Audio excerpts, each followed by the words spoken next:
Hi everyone, this is Dave from Pandora Prime Recon, and I've got a bit of a surprise for you today. I have here 6 loose booster packs of the 4th expansion of the Warhammer 40K CCG, Invasion Verdicon. So there are 5 total expansions, or I guess sets released for this game, which was made by Sabertooth Games in I guess 2001 to 2003 era. And as you may have seen on my channel, there were a couple of starter decks that I unboxed previously. One of the ones I didn't unbox, which I forgot in the previous video, was High Fleet Kraken, which is one of the 4 factions. The other 2 that I unboxed in the previous video were Dark Angels and the Catachan Jungle Fighters from the Imperial Guard, and the last one is Craftled Alley Talk for the Eldar. So again, I have 6 booster packs here. I'm just going to open them up and do a little running commentary on the cards I see as I open them. Here we go. I don't believe there are a whole lot of like really huge hits in this set. I do know that they switched to a new printer, so the foils are a little bit different. The printing sheen on the cards is a little bit different, but the rarity distribution is the same, and they still have those, 1 in 4 type of mythic foil type cards. Let's see what we open. So we've got Fire Support Battery for the Eldar, Squad Solarius, Warrior Brood. It's an interesting Tyranid card. Like it's a vanilla card, but it kind of does a little bit of everything. So it can shoot a little bit. It's got a little bit of assault. It's a synapse creature and swarm creature, which is kind of interesting. And the command line is not too shabby as well to give any unit -1 armor, and it's a decent die roll. So it's kind of like mediocre, but I imagine if you just need filler or just like a decent unit to fill in your deck to supply like swarm units or synapse creature count, it's not too bad. Plasma Mine, Fortification, Shadow Claws, Raven's Call for Dark Eldar, Squad Meros, so a Slanesh unit with some pretty cool art by Wayne Reynolds. Got some Pathfinders here. Somehow I don't think Eldar Pathfinders really resort to this kind of trap, but I don't know, this is kind of like the early 2000s artwork for you. Contrary to these days, these days you have so many different, RPG books and video games and novels with 40K artwork and fiction. Back in the day, like 2001, 2002, like there was so little artwork outside of codexes and things like that. Even novels were very rare back in the day. So to even have like new 40K artwork like this was really rare. So even if it was like, slightly janky or slightly off canon, it was still cool to see. Got Vulture Kindred.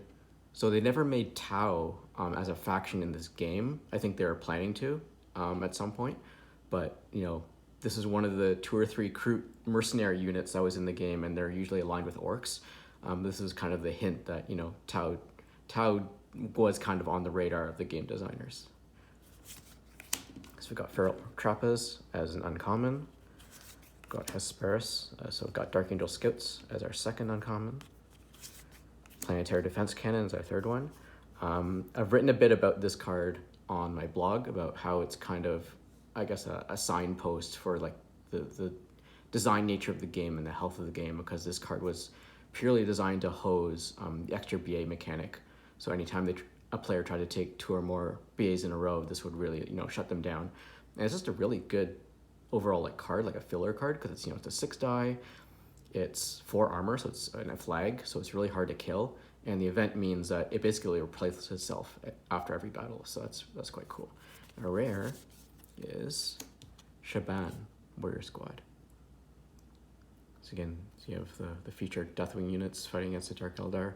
So again, this is how Dark Eldar warriors looked at the time. They look a little bit cooler now, but this is how it looked back then. Again, Adrian Smith artwork. Adrian Smith, if you don't know, I'm sure you do if you're a 40K fan, is a kind of a really well-renowned, I guess, fantasy sci-fi artist, but also for Games Workshop.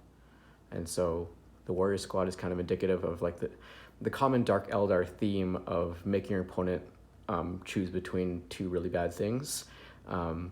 So you either get a bonus as the ability resolves, or your opponent has to make some kind of sacrifice to not let you have that bonus. So pretty cool. On. Try to do more commentary on, I guess, the uncommon and rare cards. There aren't too many common cards in the game that are, you know, worthy of commentary. Aside from, I feel like Pandora Prime, the first set, a lot of the commons and uncommons are really, really strong, and they kind of tone that down a bit for future ones. Because we got a Ravager, Tarek, Plasma Mines, Ratgut, it's an orc character, Immature Trigon. I think the original Trigon is printed in Coronis, so I guess they made another transport type version. Mortix, Nazir Bantarka.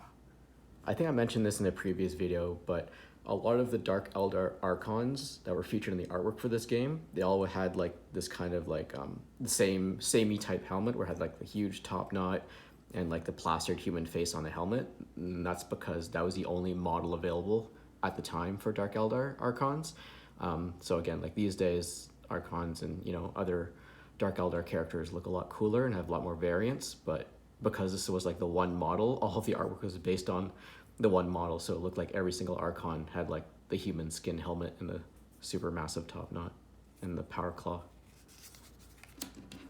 Galvanus Warsmith, this cool Iron Warriors knot. I don't think they had a huge number of units, maybe a couple like couple marine units and maybe one or two like artillery type units in the game.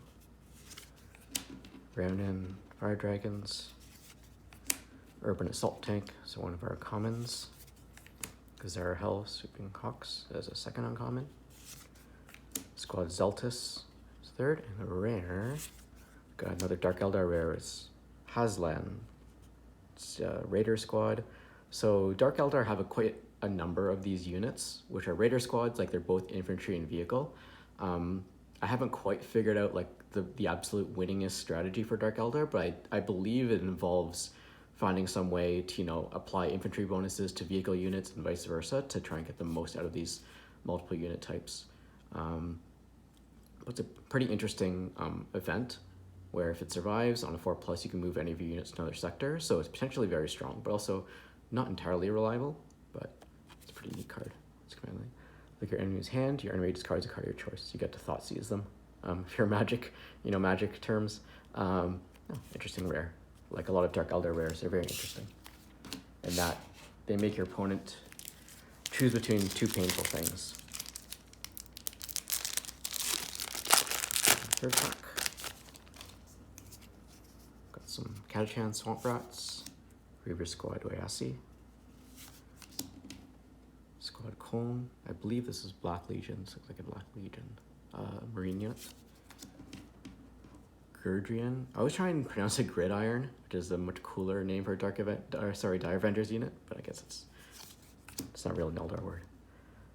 Toothpicker's Mob, Squad Provinus, it's Assault Squad, Horror Zone Thrope, Ravager Squad, got a Gutted Settlement, Fortification, Deathworld Infantry Platoon, Alatok Rangers, like Sergeant Michael Philippi. He's a pretty good artist for the Games Workshop universe. He's been around for a very long time. A rare, Wild Boys. So this looks like a Orc Psyker unit. Or I guess not. Oh, because Weird Boys are the Psychers, my bad. So it's 2/2/1, it's pretty average for an Orc stat line. As an event on a 5+, deploy top card of your deck to any other sector. So he kind of replaces himself. That's pretty interesting. And as a reaction for the command line, after you infantry unit, charge that unit. That's pretty cool. All right. Moving on, we've got 3 booster packs left. I guess the major hit would be the Avatar of Kane. They did make a new avatar for Craftworld Alley Talk, but it's strong, but still not as strong as the original version. But that would be probably one of the big hits for this set. Squad Duma, Slash Gaunts, Deathworld Sentinels. Here's our Raider Squad, so you get another unit with both infantry and vehicle unit types. Iron Warriors Predator, just speaking of Iron Warriors a couple boosters ago. Pretty cool. Valley Mass Wraithguard, Bad Moon Shootas, Squad Cantus, Acid Pool, rare or interesting fortification for Tyranids. Give you a little bit of card advantage. So that's uncommon. Sentinel Clear Cutters, Dire Revenants, Warp Beasts. I'm not sure if Warp Beasts are still in 40K. Maybe they are. Not sure if they look like this though. And a rare is Squad Brachus. So we've got a Chaos Marine unit, 3/2/3. And as an event, you can destroy one enemy with an E ability or command line. So a little bit situational, but potentially very strong. Because you can, you know, get some card advantage, take out a flag if you can with this. And oh no, we have a not great command line. So that's probably the downside of this card, is that on a 4+ you get a -1 flag. But there is potential upside to this card. All right, we've got 2 more boosters to go. Maybe hope for a foil. We haven't gotten a foil rare yet, so I think we're a little bit overdue for one. So let's see what we can open up. Okay, we got a Horizonthrope, Squad Ramiel, Colony Settlement, Izar, Sawgrass Fields,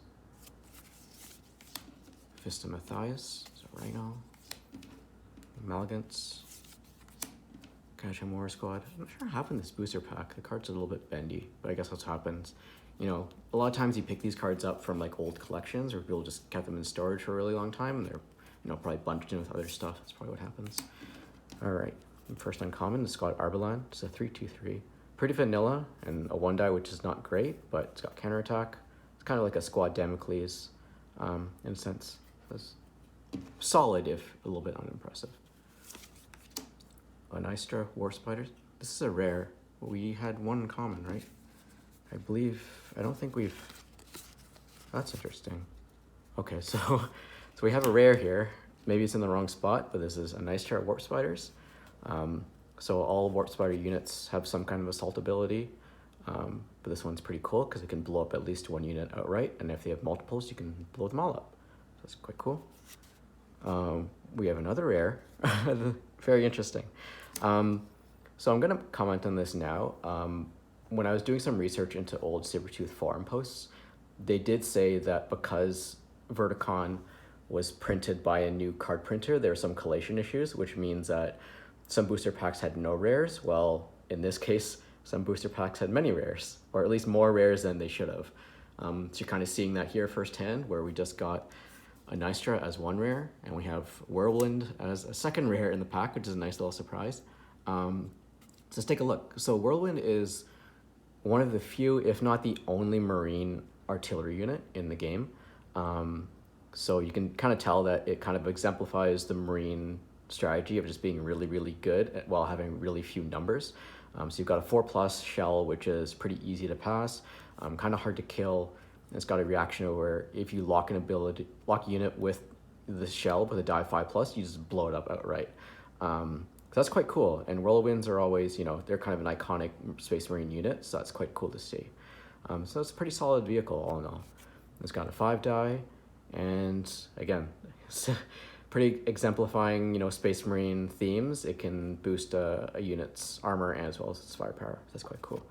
Our last card is another Anistra Warp Spiders. So you can tell that collation issues were quite real for this set, where we just got 3 rares and 2 of them were the same rare. So I'm not complaining. It's extra rares for me. But I guess the reports of these collation issues were true. So we've got our last pack here.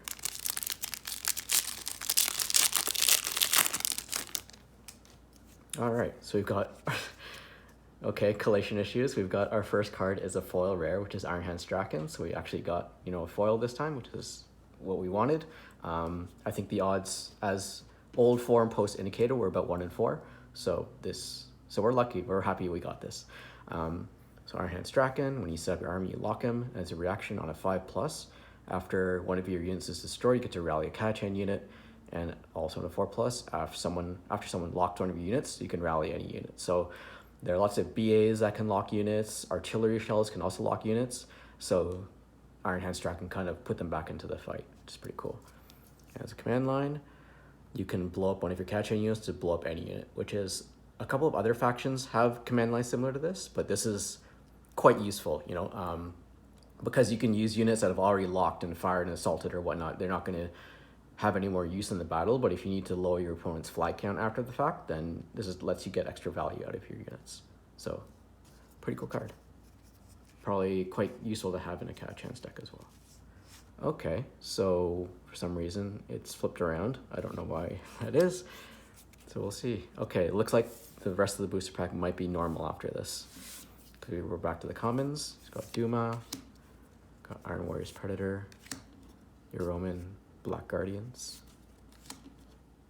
Looted Razorback, Squad Logos, Spine Ravener, got Mortix, Tiroth, got Planetary Defense Cannon, another second one. That was one of our uncommons. Got Kylie, Guardian Defenders, second uncommon. And got Dense Jungle, it's our third uncommon. So this is more of a normal pack. It's just that for some reason the foil rare was flipped around in the pack when it was on the other side, which is kind of odd. Not gonna lie, I was kind of hoping the entire pack would be all foils, but that's probably a little bit too much to wish for. But yeah, this is the 6 packs I opened for Verdicon. Hope you got a trip down memory lane if you used to play this game or played 40K back in the day. First time you've seen this game. Hope this gave you a little bit of insight into what the cards look like and, you know, a little bit of history of the game as well. And if you want to learn more about the game, you can check out the other videos on this channel, or you can visit my blog at pandoraprimerecon.com. So again, this is Dave from Pandora Prime Recon, and I'll see you next time.